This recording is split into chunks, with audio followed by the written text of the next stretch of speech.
Eu tenho uma pergunta pra você. Se você fosse o ser mais poderoso da Terra, mais rápido que um míssil, mais resistente que o aço, capaz de voar pelos céus e soltar raios pelos olhos, você seria bom ou seria um monstro? A maioria das pessoas responde, claro que eu seria bom, mas será mesmo? Ou no momento em que tudo estivesse desmoronando, você seria guiado pelos seus desejos, mostrando o que você realmente é, talvez um assassino, talvez um ditador, um narcisista ou só um idiota, porque o poder tende a corromper e o poder absoluto corrompe absolutamente. E é por isso que o Superman sempre foi mais do que um herói de capa vermelha. Ele é um símbolo, um ideal, um teste. Ele tem tudo para ser o pior de nós e mesmo assim escolhe ser o melhor. Um Superman do mal apenas cedeu às suas emoções, seguiu o caminho mais fácil, mostrando ser só mais um. O Superman de verdade dá o exemplo de como ser melhor, sendo humano. Mas com tantos Supermans diferentes no cinema, alguns mais sombrios, outros mais esperançosos, fica a pergunta: quem é o verdadeiro Superman? É o escoteiro que salva o gato da árvore, o alienígena que se sente sozinho num planeta que não é seu, ou o Deus que precisa se conter para não esmagar a humanidade? Cada versão tem uma abordagem diferente do Superman, e até o final do vídeo a gente vai descobrir qual deles realmente carrega o que o Superman representa. Christopher Reeve tinha um grande problema. Ele seria o protagonista do primeiro grande filme de super-herói da história. Ainda não existia uma fórmula pronta. Ninguém sabia se um homem com uma capa vermelha voando por aí funcionaria por 2 horas no cinema. Mesmo que o personagem fosse famoso, nada era garantido. Mas Superman, de 1978, foi um sucesso. O filme não só funcionou, como estabeleceu as bases do gênero, com uma estrutura que logo viraria a padrão. Problemas da juventude, descoberta dos poderes, morte de um ente querido que deixa uma crença moral para o protagonista, mas principalmente mostrou que sim, tinha público para assistir um homem adulto com tanguinha. Só que Reeve tinha uma missão. Além de nos convencer dos superpoderes, precisava fazer a gente acreditar no disfarce Clark Kent, o jornalista atrapalhado e gentil que esconde o ser mais poderoso da Terra. E ele consegue. Na verdade, essa dualidade é a parte mais legal do filme, porque não existe bem um arco de personagem. Ele já é um herói completo. Ele cresceu aprendendo valores humanos com Jonathan Kent, foi ensinado por Jor-El na Fortaleza da Solidão e pronto, temos o Superman. Não há muito espaço para a evolução do herói, apesar de retratar sua origem. Ele já sabe quem é e já tem um propósito claro. No final, essa é uma história de amor, entre Lois e Superman, claro, mas principalmente o amor de Superman pela humanidade. O Superman de Reeve, durante todo o filme, salva, ajuda e protege as pessoas, tudo isso com um sorriso no rosto, porque ele se importa com o gato da garotinha, com as milhares de vidas que seriam perdidas no plano do Luthor e até com o bem-estar dos criminosos. Diferente do Batman, ele acredita que eles podem melhorar. Enquanto o Batman é um símbolo de vingança, o Superman é um símbolo de esperança. Enquanto Batman perdeu a fé na humanidade e combate o crime para punir os criminosos de Gotham, o Superman tem fé na humanidade e age com a esperança de que o mundo pode ser um lugar melhor. E se é possível, ele, como o ser mais poderoso da Terra, vai fazer o que puder para ajudar. Christopher Reeve representou bem a visão mais clássica do Superman nos quadrinhos, especialmente na Era de Prata. Uma fase marcada por histórias otimistas, aventuras heróicas e um senso de moralidade inabalável, elementos indispensáveis em qualquer boa história do Azulão. E tudo isso foi capturado com perfeição na atuação dele. Mas, infelizmente, o seu sucessor, que continuaria os 2 primeiros filmes, não teria a mesma sorte.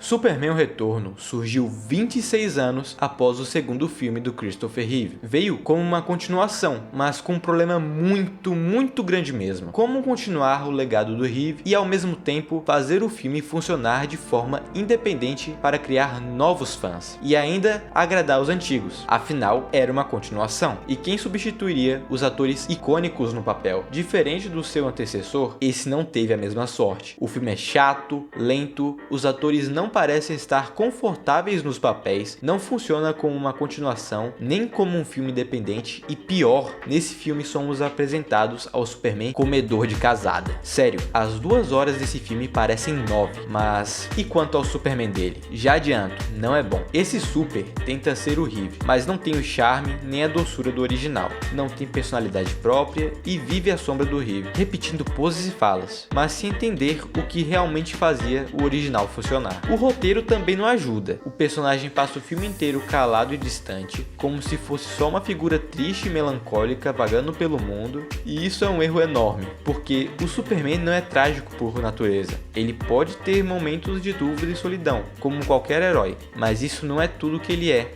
O filme tenta vender um Superman que sofre em silêncio, que stalkeia de forma creepy a vida da Lois e da família dela. E pior, um Superman que abandonou o planeta inteiro por anos, sem dar nenhuma explicação, nem mesmo para a mulher que ele amava. E isso não faz o menor sentido. Pensa que esse é o mesmo Superman que eu falei há minutos atrás. Você acha mesmo que ele deixaria o mundo inteiro sem proteção só para procurar Krypton porque estava se sentindo solitário na Terra? Se fosse outra versão, até faria sentido. Não seria bom, mas faria sentido. Mas como é uma continuação, não faz. Ele já tinha encontrado seu lugar aqui. Foi criado pelos Kent, cresceu entre humanos, aprendeu a amar esse planeta e quem vive nele. Ele é diferente? Sim, mas é amado e ama a humanidade. O imigrante que fez dessa nova moradia um verdadeiro lar não é solitário e não quer voltar para Krypton porque gosta da Terra. Mesmo assim, não deixa de lado os ensinamentos do pai biológico. Ele entende que sua cultura kryptoniana também é importante, mas o filme não entende nada disso. E ainda acha de bom gosto transformar um símbolo de bondade e justiça em alguém que corteja, observa e beija uma mulher casada e com filho.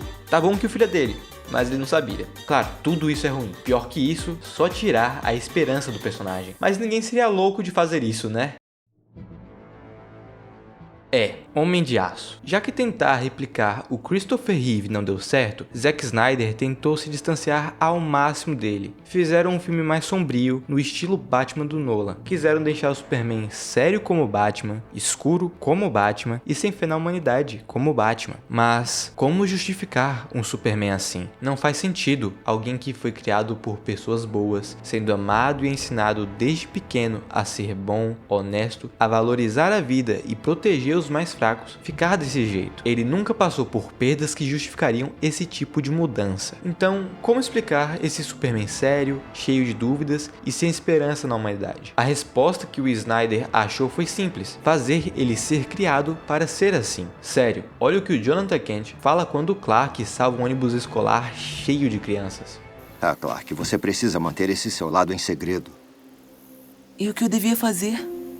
Deixar eles morrerem? Talvez.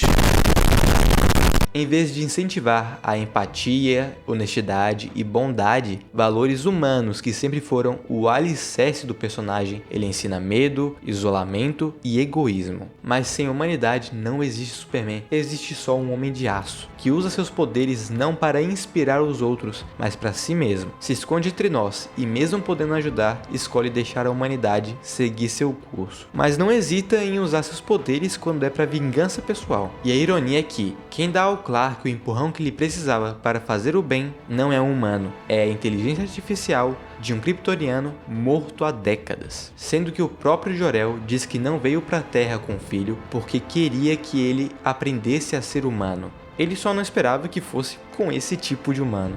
Mas tudo bem, agora que já entendemos que essa versão se afasta completamente do que o Superman representa, ele ainda é um bom personagem por si só?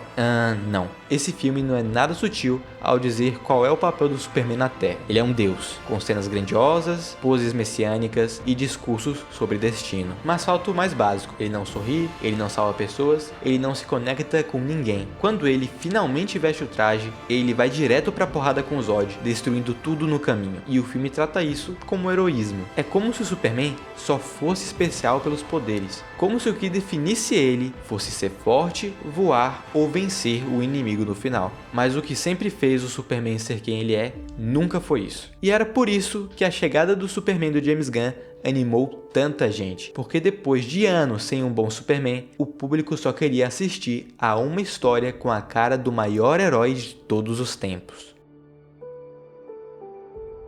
E James Gunn atendeu ao desejo dessas pessoas. Não fez o Superman mais poderoso, nem o que farma a hora melhor. mas definitivamente fez o mais humano. Ele continua sendo muito poderoso, mas também é muito bom, e os vilões usam isso como uma fraqueza dele. Ele não está preocupado em derrotá-los, ele está preocupado em salvar as pessoas que estão em volta. E ele faz isso porque seu pai sempre incentivou a empatia, a honestidade e a bondade. Esse Superman vive o dilema que nunca foi abordado nos filmes: quem ele vai salvar? Ele tem o poder de salvar a todos, mas não tem tempo nem os meios. E isso o afeta, porque com grandes poderes também vem grandes responsabilidades, e ele tem a maior responsabilidade de todas. O Superman do David Corenswet também lida com a desconfiança das pessoas, e com a mídia que o pinta como ameaça, depois de terem acesso à mensagem dos seus pais biológicos. E essa é a grande virada que James Gunn propõe. Esse Superman quer ser compreendido, e mesmo quando o mundo desconfia dele, quando chamam ele de super merda, ele ainda faz o bem. Porque foi assim que ele foi criado, por pais simples, em uma fazenda no Kansas, que ensinaram que o certo é fazer o bem, mesmo quando ninguém está olhando, mesmo quando ninguém agradece. Esse é o Superman, e finalmente parece que lembraram disso. Lembraram que ele não é especial porque veio de fora, mas sim porque é o melhor que a humanidade tem para oferecer.